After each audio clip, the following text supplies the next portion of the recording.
Aqui há Romanos. O podcast que fala de costumes da Roma antiga que resistem até aos nossos dias.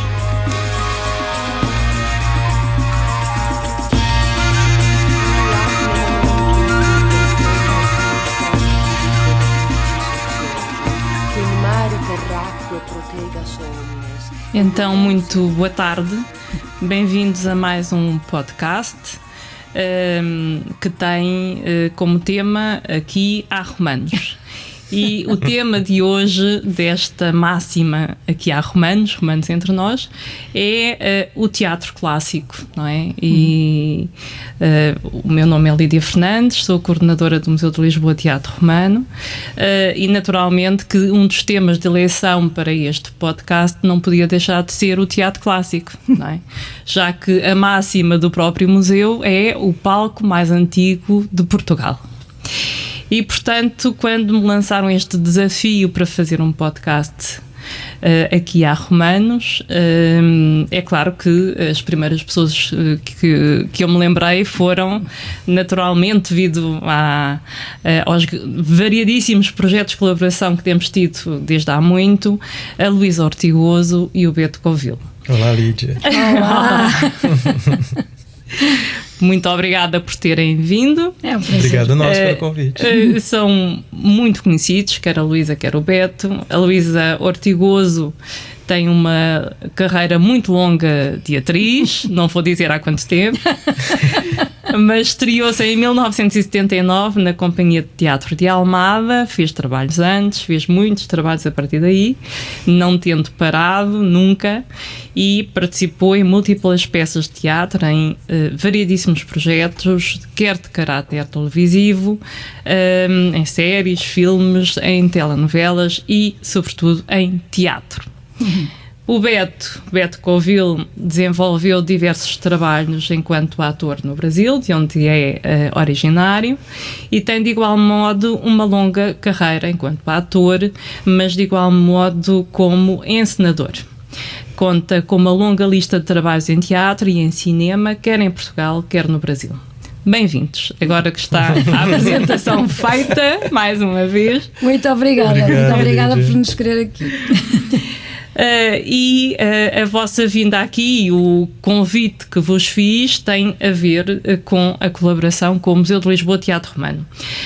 O museu tem desenvolvido uma série de projetos relacionados com a representação cênica e temos devolvido ao público, sobretudo ao público lisboeta, este palco, o palco mais antigo de Portugal, e portanto durante o mês de julho, desde 2016 até hoje, temos sempre levado a cena durante todo o mês de julho, ou todos os meses de julho, variadíssimas peças de teatro de autores clássicos.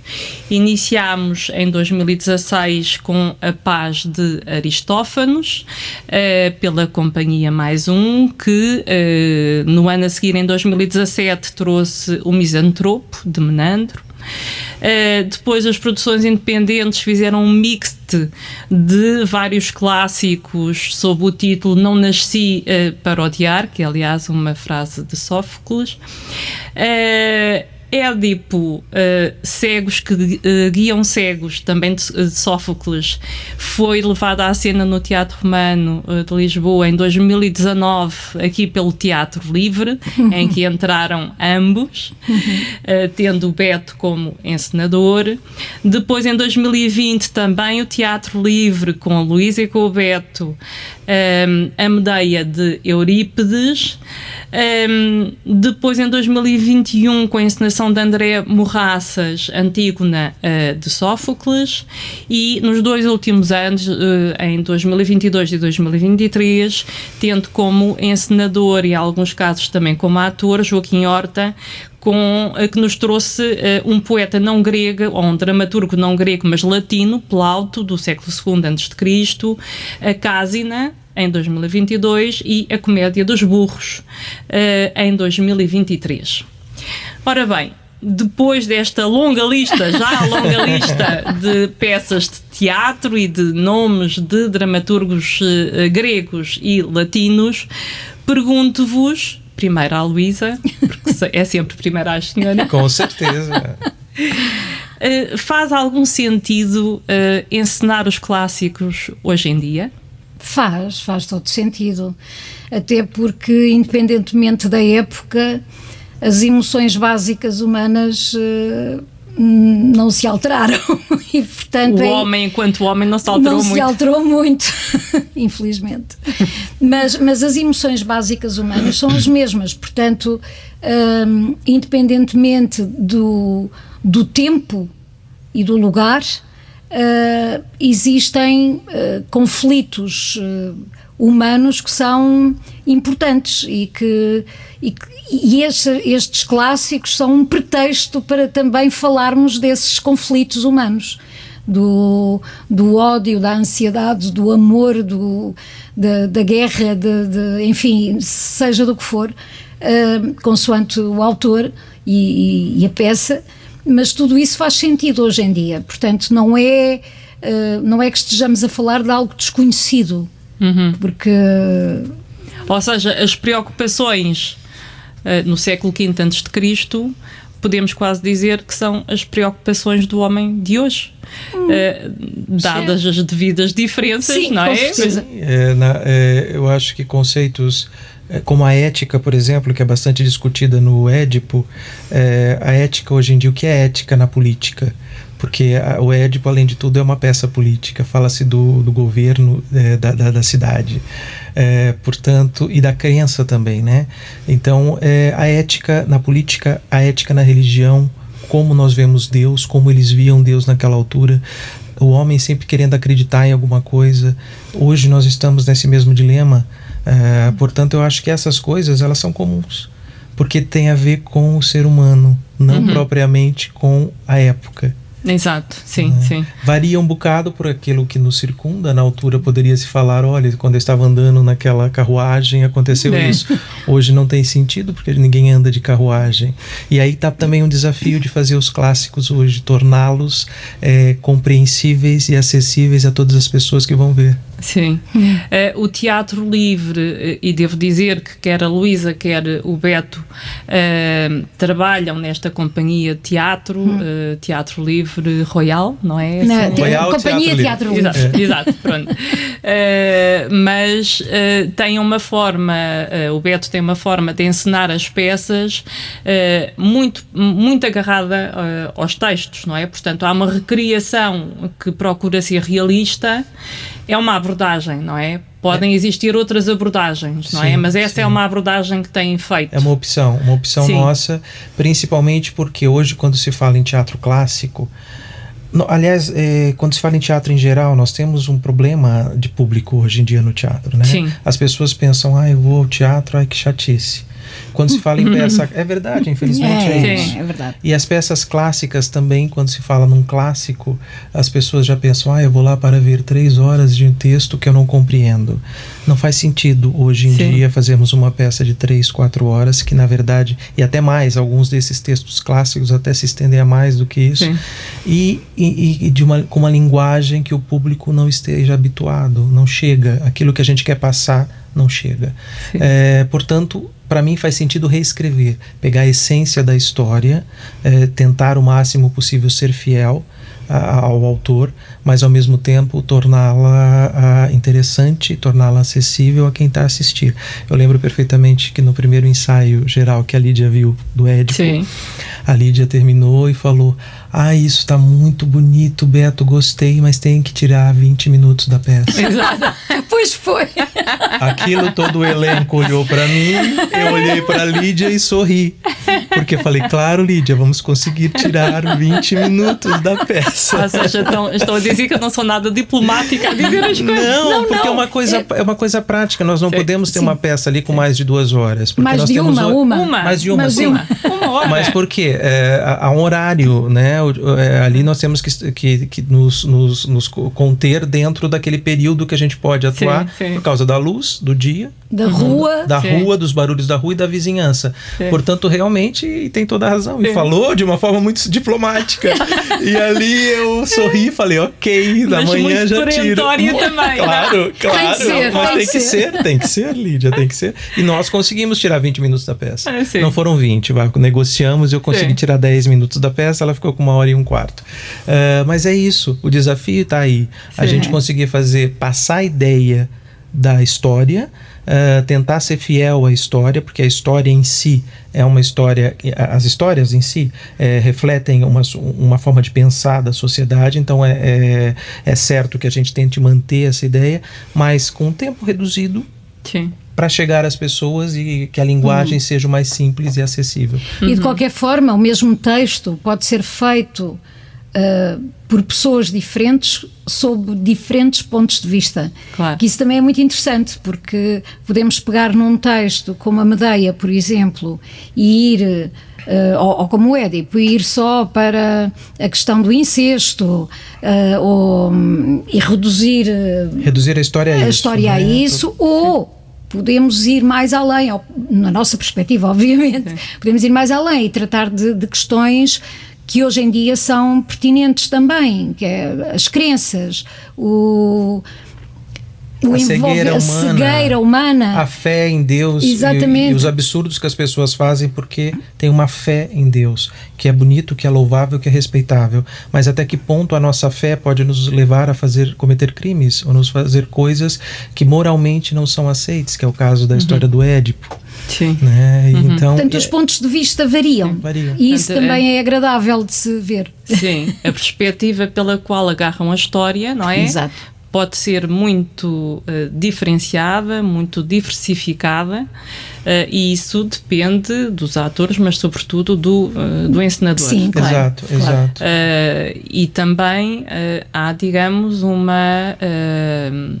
há questões que podem ser evidenciadas, mesmo que o autor, que já não está entre nós, há muito tempo, não tenha sido possivelmente aquela vertente que ele mais gostaria de passar, Exatamente. mas nós temos esta vontade de fazer evidenciar aquilo que nos chegou de uma forma diferente, não é?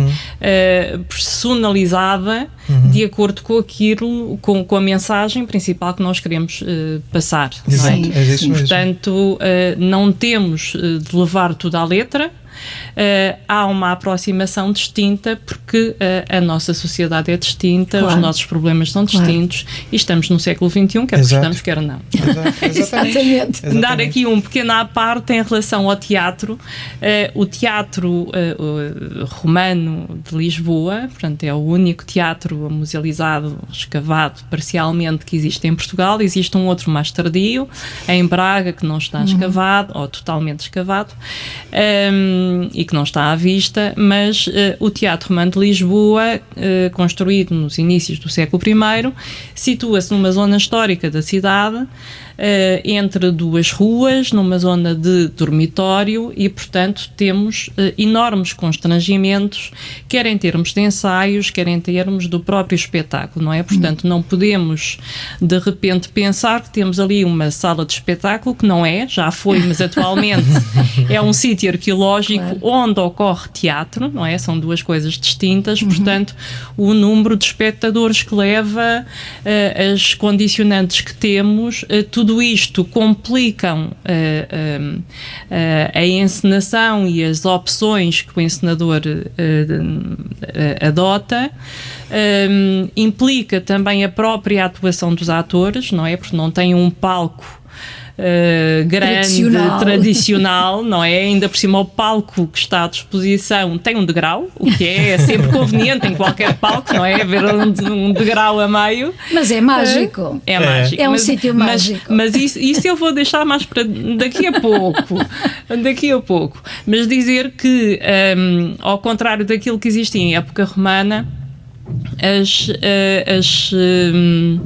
as grandes os espetáculos em época romana demoravam cerca de 4 horas, não é? E alguns durante o dia. As pessoas saíam, iam a casa, comiam e voltavam. Não podiam nem comer teatro, nem beber, levavam almofadas para se sentarem porque não era confortável. Claro. E pronto, não é que não possam beber durante os espetáculos, os espectadores atualmente, mas as cadeiras também não são muito confortáveis e, portanto, é uma zona dormitório da cidade, ainda com poucos moradores, mas exatamente por isso vamos tentar tratá-los muito bem. Claro.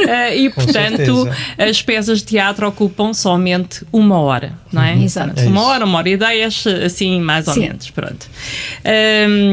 Outra coisa que eu gostaria de perguntar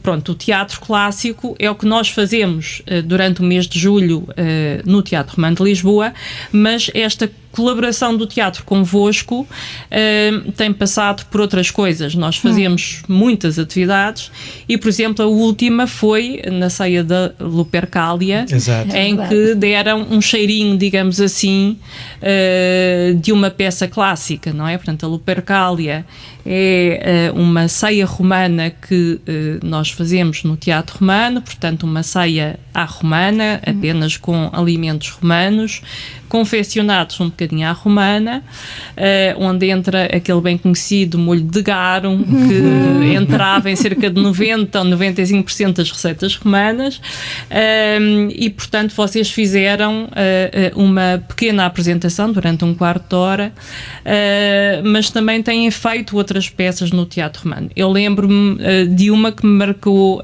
profundamente, que foi o Testamento, que foi em 2018, a peça Testamento, que foi escrita pelo irlandês Colm Toibin, não é? Colm Toibin. Exato. E houve 3 apresentações no Teatro Romano e esta é uma versão de como Maria, mãe de Jesus, entendeu aquilo que o filho fez. Sim. E se Maria tivesse falado, era Exatamente. E eu gostei imenso foi um monólogo feito pela Luísa. Encenado pelo Beto. Sim, durante 1 hora, não é? Exato. Durante 1 hora. E eu fiquei presa completamente à história como se não soubesse o final. Não é? Morreu, não é? Pois. Mas eu acalentava a esperança, se calhar ele salva-se.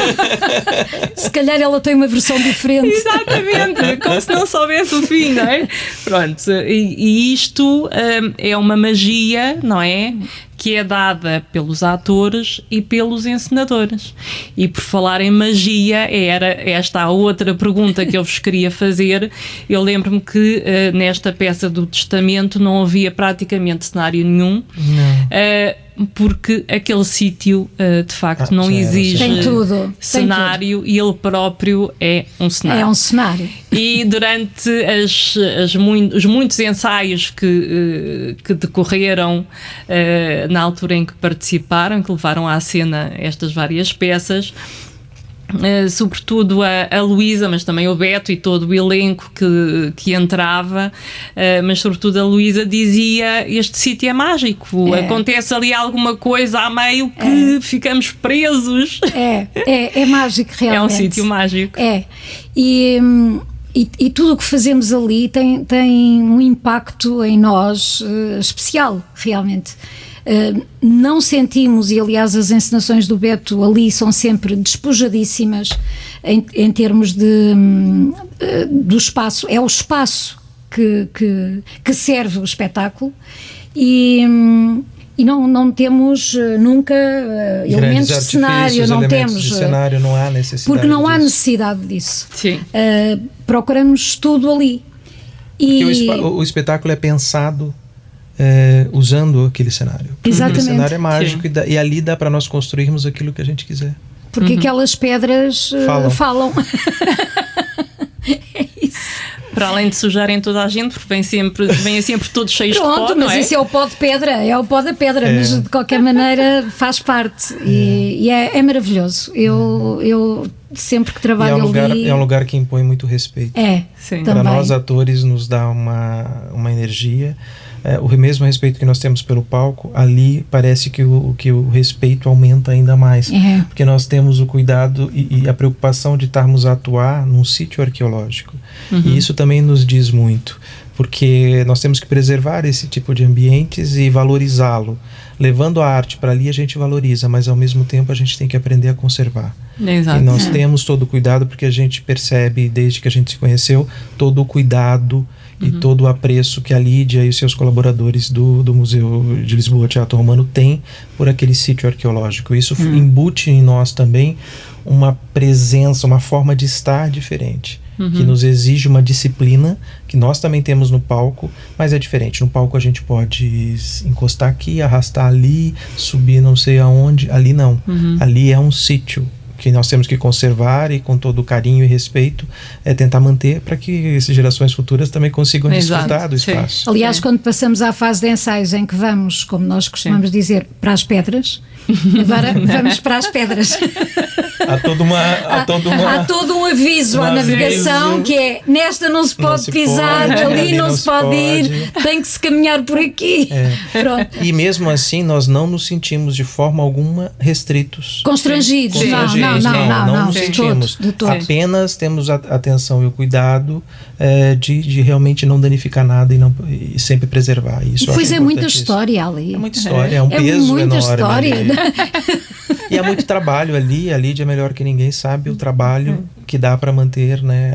E para tentar descobrir mais e ver mais coisas. Então, realmente, aquilo é bastante imponente nesse sentido.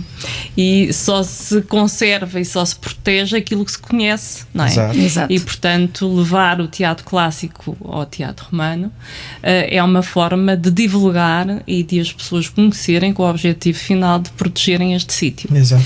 Exatamente. Mesmo a acústica é extraordinária. Era isso que eu ia perguntar a seguir. Há aqui uma transmissão.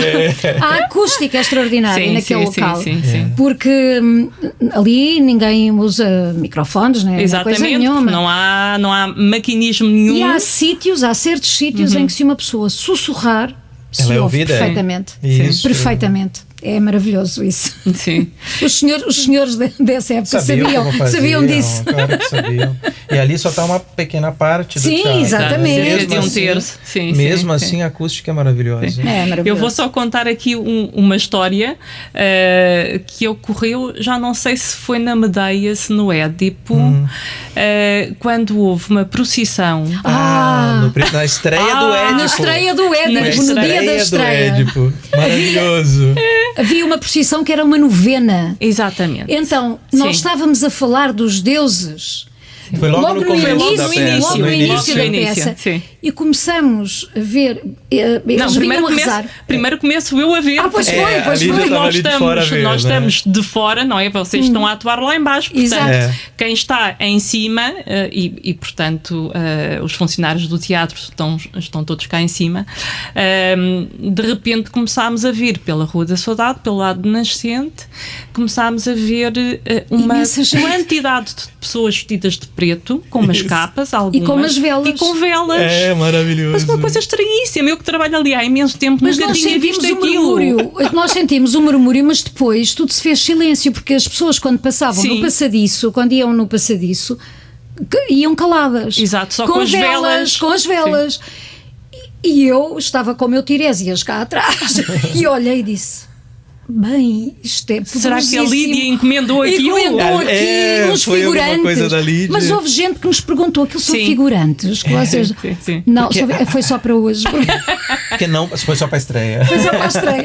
Porque as pessoas perguntavam baixinho: o que é isto? O que é que está a acontecer? Mas por quê? Porque foi logo no começo da peça, quando o povo da cidade, o povo de Tebas, estava pedindo aos deuses para acabar com a praga. A hora que o povo estava a sofrer e olhando para cima e pedindo, me passa uma procissão lá em cima. Que é Losaiai. Exatamente. Foi assim mágico. Foi maravilhoso. Foi maravilhoso. E durante aí uns 5 minutos, a procissão passou. Não paravam. Mas num silêncio extraordinário. Não iam sequer, pararam de rezar, porque acho que durante a novena vão rezando, não é? No passeio da novena. E nós depois perguntámos: amanhã também cá passam? Não, todos os dias é um caminho diferente. Que pena. Podia passar aqui amanhã. Mas foi maravilhoso. Foi muito engraçado, sim. Bem, vamos acabar esta conversa. Teríamos aqui pano para mangas, não é? Literalmente. E dizer mais uma vez que teatro clássico é no Museu de Lisboa Teatro Romano. todos os anos durante o mês de julho. Muito obrigada, Luísa Ortigoso, muito obrigada, Beto Convil. Muito obrigada a nós, obrigada. Aqui há Romanos é um podcast da Agenda Cultural de Lisboa. Foi idealizado e produzido em parceria com o Centro de Arqueologia de Lisboa para assinalar o 10º aniversário da criação deste equipamento da Direção Municipal de Cultura da Câmara Municipal de Lisboa. A sonoplastia e genéricos são da autoria de Fernando Figueiredo. A coordenação é de António Marques.